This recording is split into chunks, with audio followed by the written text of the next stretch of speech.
Hello and welcome to the last learning session for 2016. This is the new rules for negotiating 10-minute learning series. Just as a warning, this is going to be a little bit more than 10 minutes in length.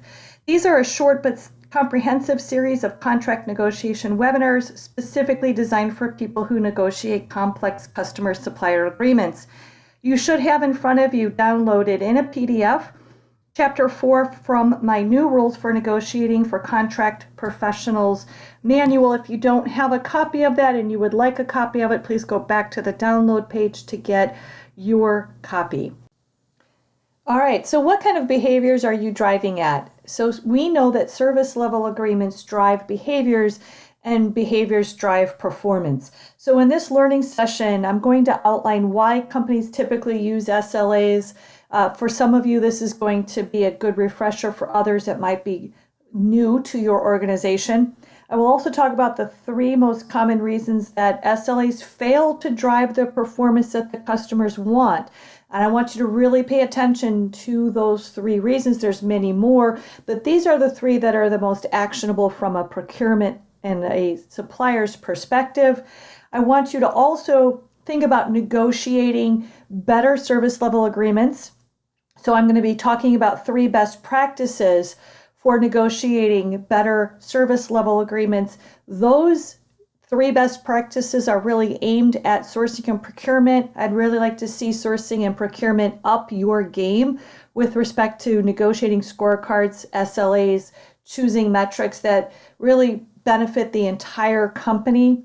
And then I'm going to offer you a stretch goal of your own, an activity that I'm currently doing with a client that I think would be very beneficial for every single person who's listening to this learning session to complete on behalf of your own company. All right, so let's look at what kind of performance you want. So if you want good performance from suppliers, you need to drive the right behaviors.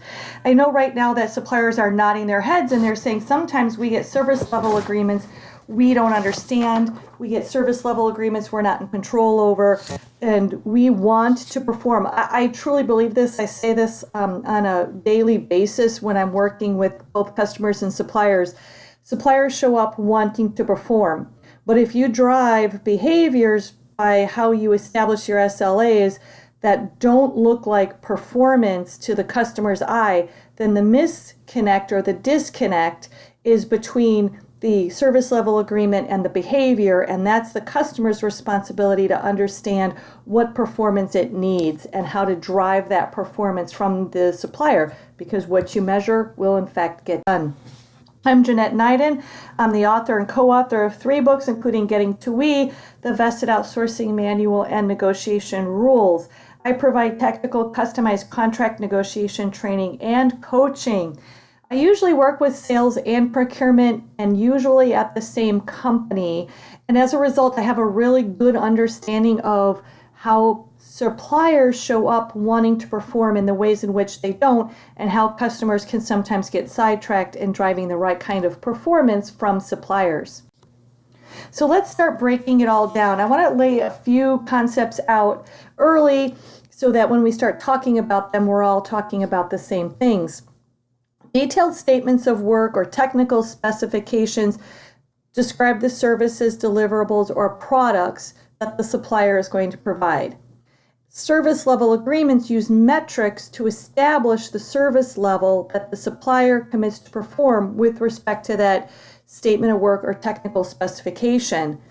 A metric is a standard of measurement to describe a performance standard, and a performance standard is an accepted performance level for a given service or a product, and you want regular review of SLAs to provide a framework for governance for monitoring the ongoing delivery of the service or the products. So basically what I'm trying to establish is that a performance standard is usually an industry standard, like 99% uptime in a data security system.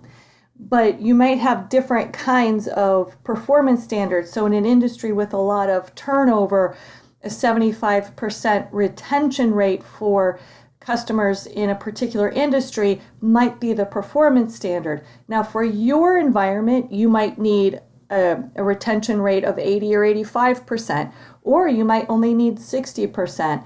So your service level agreement may deviate from a performance standard that is documented across an entire industry for a service or for a product. And what I want to talk about is how do you negotiate that appropriate service level agreement for your company. We use SLAs to do a couple of really important things, and it's worth identifying them again. So we want to understand things like quality, responsiveness, if it's a call center, efficiency, things like that. It should be objective for determining ongoing performance. Now, I say it should be objective because we can certainly have subjective SLAs like customer satisfaction scores. It is also valuable to trend operational data. So what we want to do is we want to use this to look at trends and operational data for the rapid identification and correction of issues. So if you're collecting them annually, it's too late. You need to be collecting them a little bit more frequently and analyzing them for a go-forward process. They can also act as a foundation for making adjustments.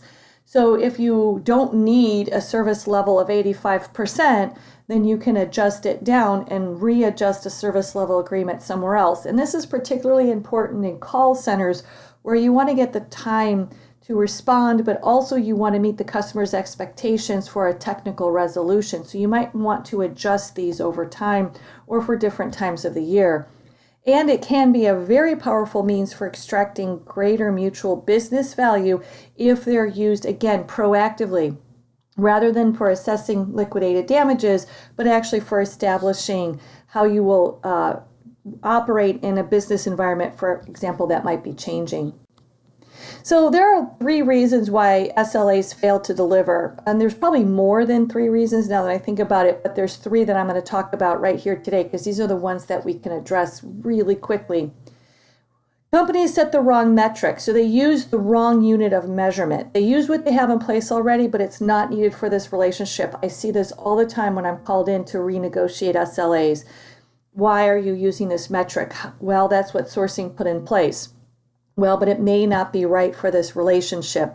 They collect the wrong data. That often happens, and so service providers and customers are at crosshairs about what the data says, or they collect the correct data, but it's insufficient. So for example, in one scorecard, the customer did customer service satisfaction surveys with the internal customers, but only 2 were returned.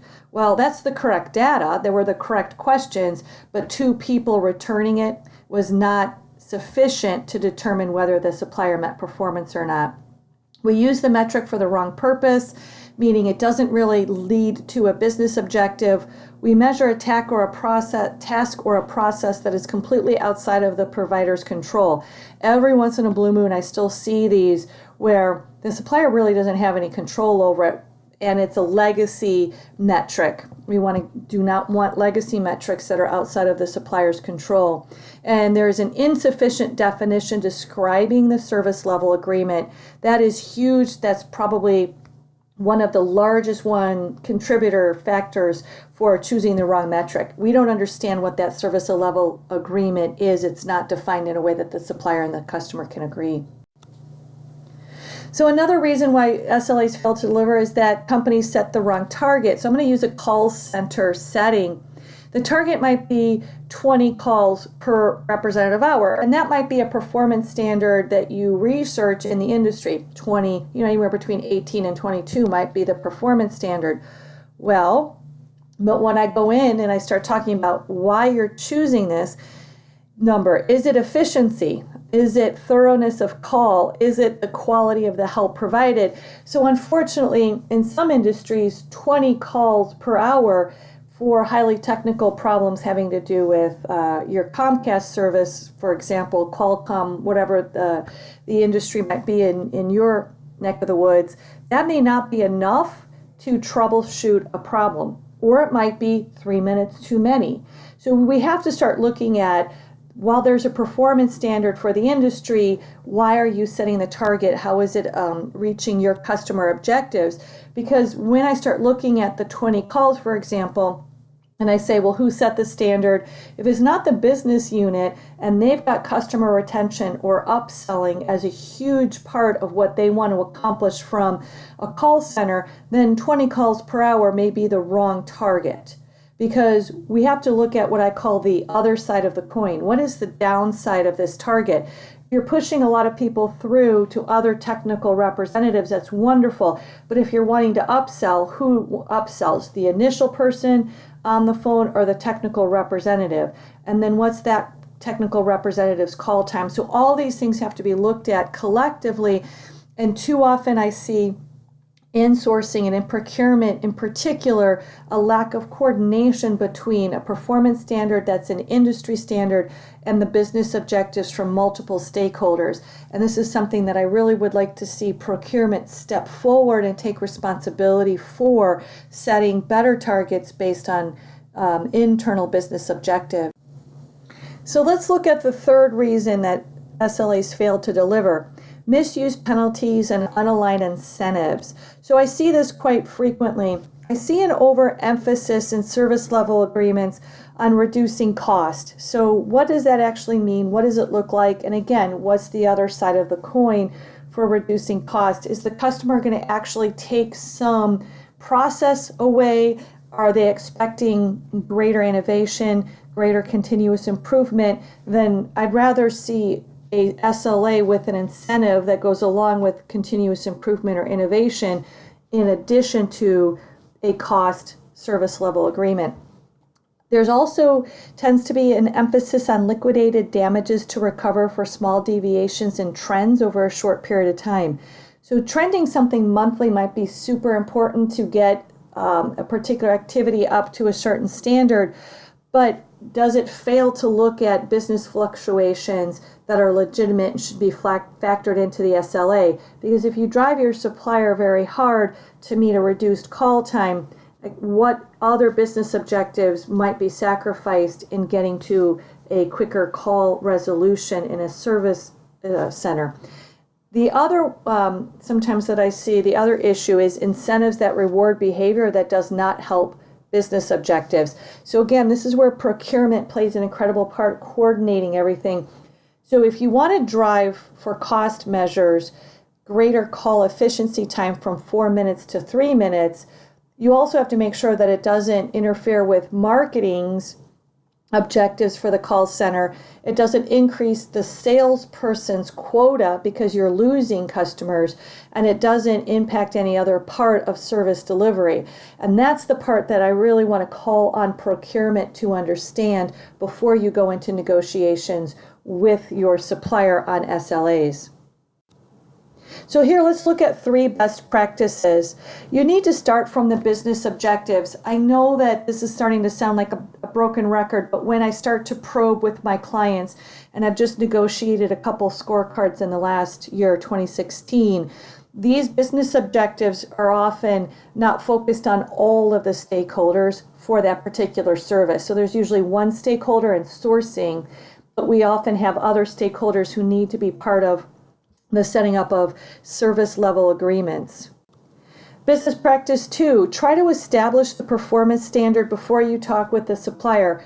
Again, a lot of people say, well, of course, but what procurement brings to the table when I come in as a consultant to look at these things is often something that is predictable from sourcing. They haven't actually looked at the business case, they haven't looked at the technical specifications or delivery specifications, and they haven't talked to their internal customer about what they need from the supplier. So it's that coordination that you need to get together before you bring the supplier in, because often the supplier will have a very different perspective if they've talked to the line of business about what the line of business needs than what the service level agreements are demonstrating in a standard scorecard. And then business practice 3 is to set up a mechanism for renegotiation. And this ties directly into the need to modify long-term contracts and have a non-legal dispute resolution process.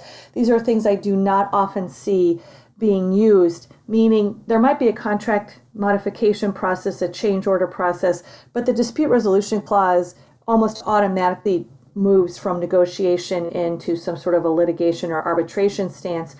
Your governance process has to review SLAs. There has to be a way of modifying SLAs. There might even need to be contract change orders regarding service so that all of it can come together to drive the performance the customer needs. And in some outsourcing relationships, customers and their providers reevaluate SLAs, etc., annually and then modify statements of work. So I really advocate that as a best practice. Here's your stretch goal. Create a metrics definition document. I just finished negotiating a rather large multi-million-dollar agreement with a client where I was the co-negotiator helping the lead negotiator, and we did not do this before the agreement signed because we're often running out of time. The good news is we're doing it now within the first few days of the agreement being signed.